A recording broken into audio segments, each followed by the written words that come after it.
Hey everybody, today I would like to discuss Cathedral.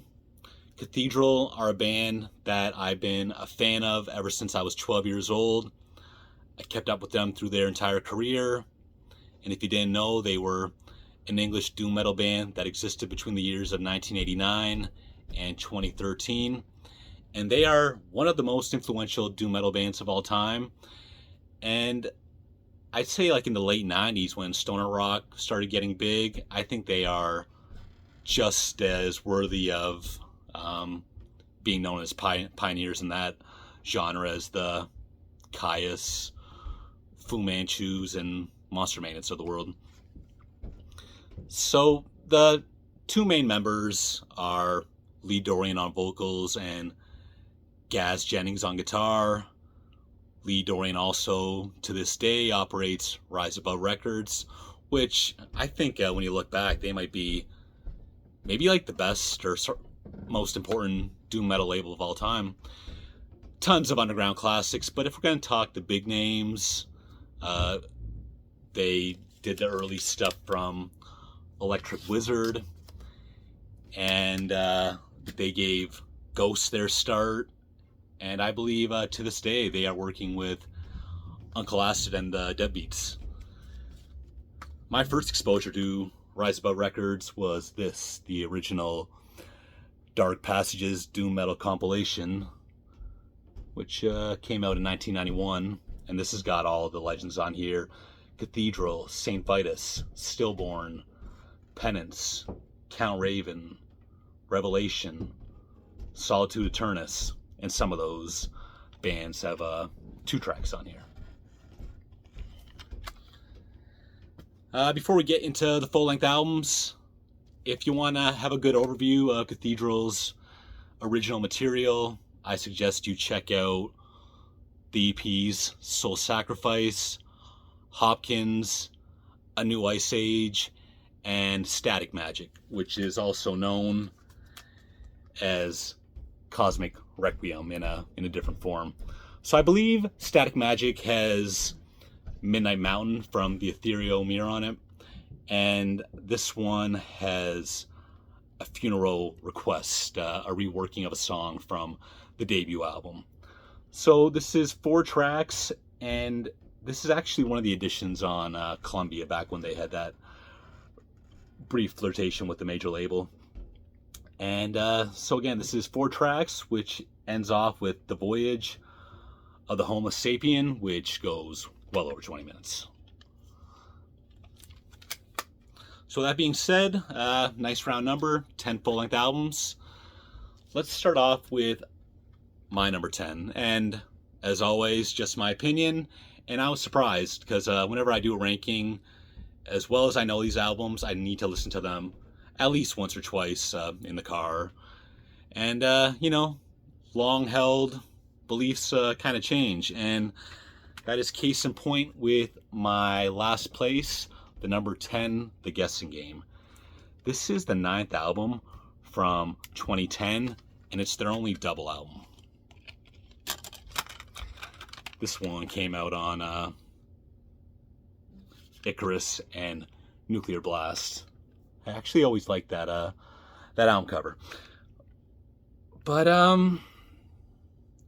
I always thought back positively on this. So yeah, The Guessing Game. I like that one. But upon recent listens, I find it a bit of a slog to get through. Definitely too long.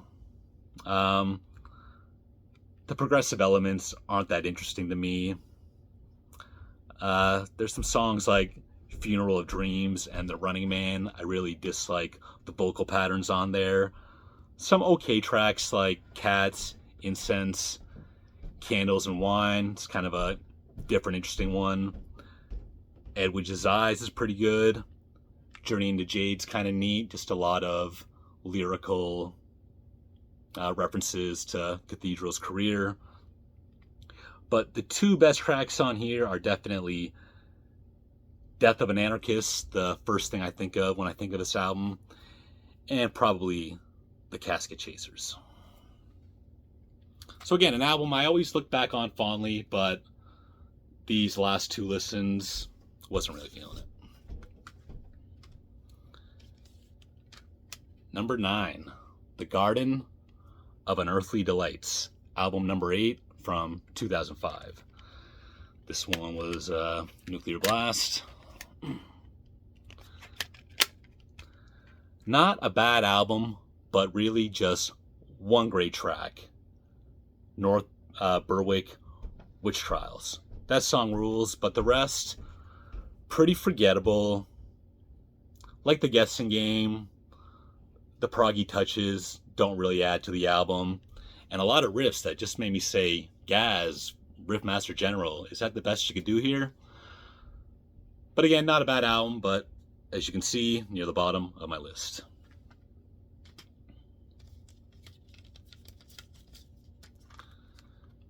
Number 8, The Last Spire, the 10th and final album from 2013.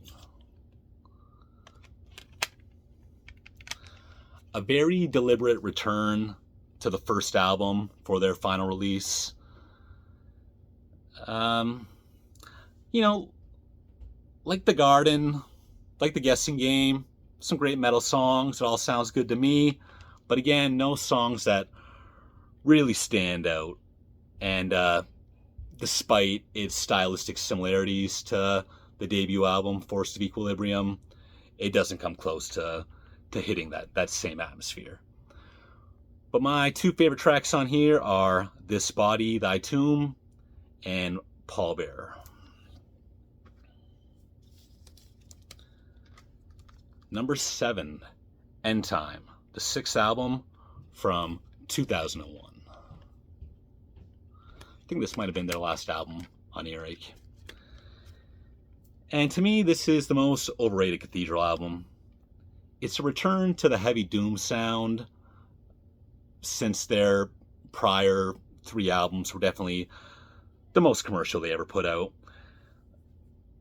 But it doesn't feel like a Cathedral album to me. It actually feels more like a Southern Lord album, and that's not just due to Stephen O'Malley handling the cover art. I find, sometimes like the slower, doomy parts bring to mind something like Burning Witch. The faster, groovier parts bring me to something like Goat Snake. But the interesting thing is that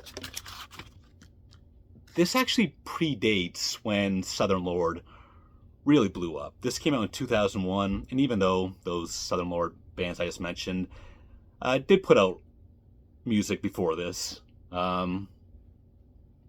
this did predate the explosion of Southern Lord, I think. Best tracks on here: Requiem for the Sun and Melancholy Emperor. Album number 6, maybe a little bit low for some people, but I'm going to go with album number 3 from 1995, The Carnival Bazaar, released on Earache. Another progression from their doom metal roots. I find it's less frilly than the Ethereal Mirror. It's kind of the beginning of their turn to more straightforward 70s rock influence. But some cool tracks on here. Blue Light is a short, different kind of track. Hopkins, the Witchfinder General, definitely one of Cathedral's top 3 most well-known songs. But I'm going to give my number 1 to the title track, The Carnival Bazaar. That song rules. However, a massive step down from the Ethereal Mirror, despite some of its parallels. But there's a lot of other good tracks on here. Van Galactic Supergoria, Inertia's Cave, and Electric Rave.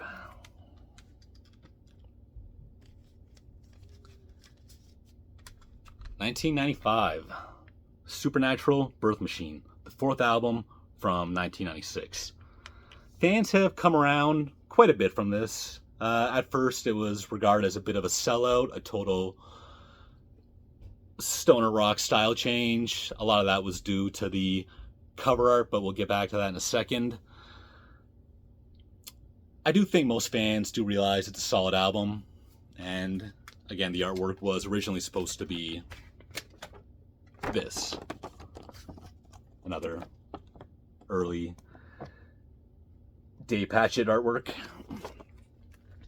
But the emerging stoner rock scene caused Earache to put this out. So every time I put in Supernatural Birth Machine, I always have the thought right away. I said, this album is awesome. What are people talking about? However, the truth is revealed as I continue to listen, and the album does nosedive a bit near the end. Let's go down the track listing here. You got an intro, and then Urko's Conquest, Stained Glass Horizon, great tracks. Cyclops Revolution, awesome track, especially the solos that ride that song out. Definitely Gaz's best guitar solo, if you ask me. Birth Machine 2000. It starts to get a little weaker with Nightmare Castle, but it is kind of an original song with its Halloween vibe. Back to great track with Fireball Demon, which I remember being the first single. I could be wrong on that. Definitely a bit of a commercial song. Dorian's doing his ad-libs all over the place. There's the 70s style, like hand claps, the classic rock style guitar solo. But I still love that track. But after that, the next 4 tracks definitely ends on a weak note. Another surprise during recent listens is my number 4, The Seventh Coming, which is the 7th album from 2002. The keyword with this album is consistency. I like every track on here, and it's definitely a very Sabbath-influenced album. Yes, when discussing Cathedral, Black Sabbath comparisons are always right around the corner, but I found it particularly noticeable in this one. But again, I can name most of the tracks on here. The Empty Mirror, Nocturnal Fist, Iconoclast, Black Robe Avenger, Congregation of Sorcerers, Halo of Fire. Again, can name the whole album, and I regard this as somewhat of a forgotten Cathedral album. Time for the top 3. The Caravan Beyond Redemption. This is the 5th album from 1998. And like Supernatural Birth Machine, definitely a little bit more of a mainstream release. Definitely had mixed reception from fans. But I regard this as one of their very best albums. Starts off with Voodoo Fire, a top-notch rocker right off the top. The Unnatural World, maybe Cathedral's most catchy and memorable song, if you ask me. And I think it's awesome, especially the last couple minutes. The chorus is great. Satanicus, Roboticus, a weaker track, but still great. Freedom, love it. Captain Clegg has a kind of a, surreal, kind of classy, glossy, interesting Cathedral song with a cool atmosphere. Earth Messiah, solid. The Caravan, solid. Revolution, I kind of forgot about that track. Definitely gives me big Volume 4 Black Sabbath vibes. Kaleidoscope of Desire, like a Blue Light on Carnival Bazaar, just kind of a short, interesting track that I really take to. Heavy Load, more of a stoner rock jam, but a good one. The Omega Man, maybe the weakest song on here, but not bad at all. Ending with Dust of Paradise. So, top 2, you know what they are, but it's kind of hard to pick, but let's take a look. My number 2 is the debut album, Forest of Equilibrium, from 1991 on Earache Records. Many fans, #1 Cathedral album, and to many metal fans overall, one of the best doom metal albums ever recorded. Definitely their slowest and most depressing, and a world unto itself. Despite being a timeless classic, I almost try not to visit it too often. I like to keep it a little bit distant and keep discovering it as the years go on. But right away, I mean, the opening intro, the acoustic guitars and flute just has a whimsical, beautiful atmosphere. It's called Picture of Beauty and Innocence, which then proceeds to go into commiserating, celebration. Again, crushing, depressing doom metal with great guitar soloing from Gaz all over it. Starts to pick up the pace on track 4 with Soul Sacrifice. And then concludes with Reaching Happiness, Touching Pain, which is, it actually brings to mind the Peaceville 3, Anathema, Paradise Lost, and especially My Dying Bride. And I find it weird how little Cathedral gets compared to them, time-wise and geographically. A lot to compare, but I guess the Peaceville 3 and Cathedral were never on Peaceville. But even still, I found I don't hear that many comparisons, and they're definitely appropriate here. So that leaves me with my #1, the second album from 1993, The Ethereal Mirror. I was conflicted on which one I like better, because I always found this the most accessible, not in the same way that Supernatural, Birth Machine, Carnival Bazaar, and Caravan Beyond Redemption are. It's just, it's nowhere near as heavy as the first album, but it's an agreeable start point for both hardcore metal fans and I'd say mainstream fans. I think this is the most please everyone one. But for that reason, I did get bored with it for a time. Once I got into my late teens, I felt like I was kind of over listening to The Ethereal Mirror. But these days, whenever I bring it out, it just rings true as a timeless classic and the best Cathedral album. Amazing performances from all members, but to me, this is Lee Dorian's best vocal performances in Cathedral, and one of my favorite entire album vocal performances of all time. And there's a lot of people that say they like the music and they don't like Dorian's vocals, and I don't know what they're talking about. Yeah, there is 5% of the time where I might not really like his vocal choices, but overall, extremely unique, a lot of fun. He changed over the years, but you always know it's him. And again, this is his best vocal performance for sure. But let's just go down the track list. Cool little intro, Violet Vortex, Ride, one of their most well-known songs, and definitely one of their most Sabbath-influenced songs. Definitely takes you right back to Children of the Grave right away. Enter the Worms kind of takes you a bit back to the first album. Midnight Mountain, fun track for everyone. Fountain of Innocence, one of the best ones on here, one of the most overrated. I love the way the song ends. Grim Luxuria, probably my favorite deep cut on here. Jaded Entity, another masterpiece. And then ends with As As You Leave. Phantasmagoria might be the weakest song on here. And then the really cool mellow intro, Imprisoned in Flesh, very unique. Whenever I hear it, just brings back a flood of memories. And in hindsight, this is definitely an album I should have put in my top 50 albums of all time. So that is my Cathedral ranking. Thanks for watching, and I'll see you next time.